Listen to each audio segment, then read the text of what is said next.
Hello everyone, welcome to exam era. आज है date 10 March. देखेंगे आज के important current affairs.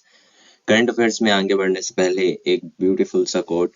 A winner is a winner is just a loser who tried one more time. दोस्तों, बहुत बार ये होता है कि हम अपनी सक्सेस से एक या दो कदम पीछे रह जाते हैं, पर हम वो एक कदम भी नहीं लेते हैं, हम गिव अप कर देते हैं। क्या पता हम जिस पल गिव अप कर रहे हो हम बस सक्सेस से एक कदम ही पीछे हो। तो कभी गिव अप नहीं करो, कोशिश करते रहो। Never give up. You don't know you will be a successful in just one step ahead. दोस्तों, गिव अप मत करो, कोशिश करते रहो। आप जस्ट एक स्टेप पीछे हो विनर बनने से, so don't give up. So पहला क्वेश्चन देखते हैं। In which state PM Narendra Modi unveils the statue of Veer Lachit Borphukan. So Veer Lachit Borphukan की स्टैच्यू आसाम में पीएम ने अनवील की है। लचित बोरफुकन जिनका जन्म हुआ था 24 नवंबर 1622, 25 अप्रैल 1672 में इनकी डेथ हो गई।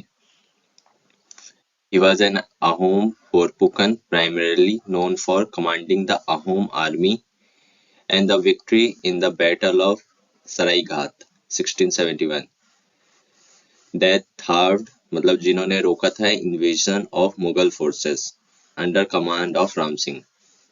तो पीएम नरेंद्र मोदी ने 125 foot bronze statue of Ahom general Lachit Borphukan in Jorhat Assam के जोरहट में अनवील की गई है। स्टैच्यू का नाम क्या है? Statue of Vlora.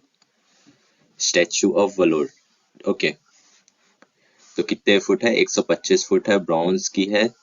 Ahom general Lachit Borphukan कहाँ पे अनवील हुई है? असम के जोरहट में। स्टैच्यू ऑफ वलोर नाम दिया गया है स्टैच्यू का। असम की और कुछ खबरें देखते हैं। असम के बरौनी और गुवाहाटी जिले में पाइपलाइन का प्रोजेक्ट स्टार्ट किया है पीएम ऊर्जा गंगा योजना के तहत। इस प्रोजेक्ट में 30 लाख होम्स में सीएनजी प्रोवाइड कराएंगे, 600 सीएनजी स्टेशन ओपन करेंगे। प्राइम मिनिस्टर नरेंद्र मोदी असम के जोरहट में 17,500 करोड़ का प्रोजेक्ट मल्टी डेवलपमेंट प्रोजेक्ट का इनॉग्रेशन किया था। इस प्रोजेक्ट में क्या क्या आएंगे? इस प्रोजेक्ट में आएंगे sectors of health, oil, gas, rail and housing.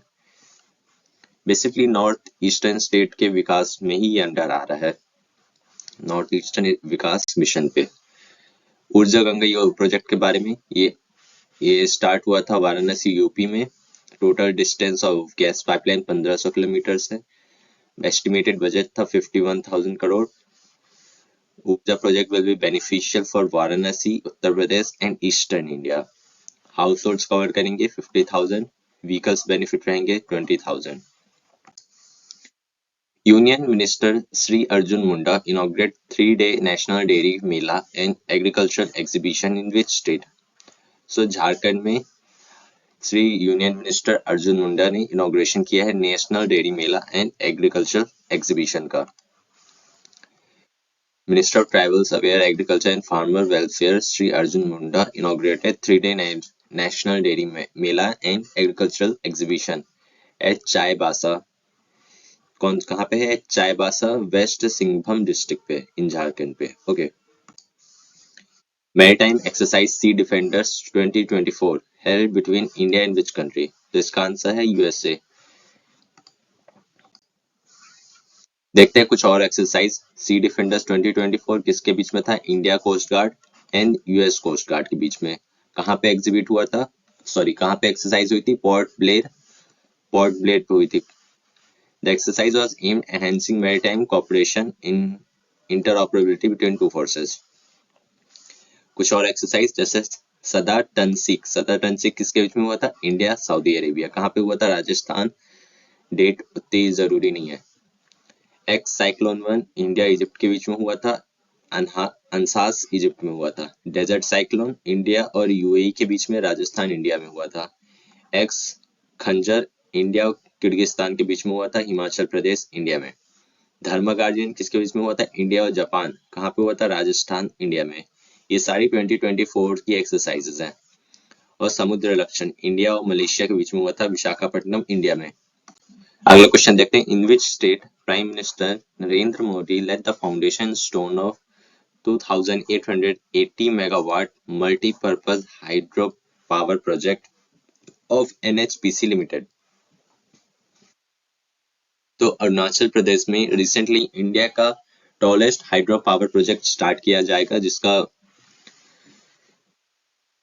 Start करने वाली रहेगी NHPC लिमिटेड। तो 2880 मेगावाट का प्रोजेक्ट है, डिबंग में है, डिबंग मल्टीपर्पज प्रोजेक्ट, इसलिए इसका नाम दिया है lower Dibang valley, district of Arunachal Pradesh. ये किसके अंदर आ रहा है? विकसित भारत विकसित नॉर्थ ईस्ट प्रोग्राम के अंदर। ठीक है, कॉस्ट कितनी लग रही है? 31,875 crore. Debunk project will be the highest dam structure in the country. की हाइट कितनी रहेगी? 278 metres. The dam is planned to be constructed with roller compacted concrete technique और ये वर्ल्ड का RCC dam, highest RCC dam है, highest roller compacted concrete dam of the world, highest रहेगा और India का हाईएस्ट 278 मीटर्स डैम है। तो दोस्तों, इलेक्शन कमिश्नर अरुण गोयल ने रिजाइन कर दिया है अपने पद से। उन्होंने 21 नवंबर 2022 को as a charge of election commissioner assume किया था। He is an IAS officer of the 1985 batch, Punjab cadre. उन्होंने मिनिस्ट्री ऑफ हेवी इंडस्ट्री में काम किया है गवर्नमेंट ऑफ इंडिया के तहत, more than 37 years of service. Also worked as vice chairman of Delhi development authority, additional secretary and financial adviser, ministry of labour and employment, joint secretary, department of revenue of ministry, news agency. ठीक है, तो election commissioner Arun Goyal ने resign कर दिया है। ठीक है, किशोर मकवाना, इन्हें अपॉइंट किया है as a chairperson of national commission for scheduled caste. Kishore Makwana ने मोर देन 30 बुक्स रिटर्न की है, जिसमें से 9 ऑफ देम डॉक्टर अंबेडकर के बारे में है, 1 स्वामी विवेकानंद के बारे में है। तो 2015 में इन्होंने एक बुक लिखी थी प्राइम मिनिस्टर नरेंद्र मोदी के ऊपर, जिसका टाइटल था Modi a common man's PM as a journalist. तो किशोर मकवाना, इन्होंने एज अ चेयरपर्सन ज्वाइन किया है national commission for schedule caste, appointed by president Draupadi Murmu. वो joint spokesperson of Gujarat BJP के हैं and a member of prime ministry museums and library society. Okay, president Draupadi Murmu has nominated Sudha Murty to which house? तो राज्यसभा, इसका answer होगा राज्यसभा। सुधा मूर्ति, जो कि wife है इन्फोसिस के को फाउंडर नारायण मूर्ति की, वो नॉमिनेट हुई है राज्यसभा में by president Draupadi Murmu. Sudha Murthy is the chairperson of Infosys foundation as well as a teacher and a writer. She was born in 19 August 1950 in Shigaon, Karnataka. Sudha Murty को पद्मश्री अवार्ड मिला है 2006 में एंड पद्म भूषण इन 2023।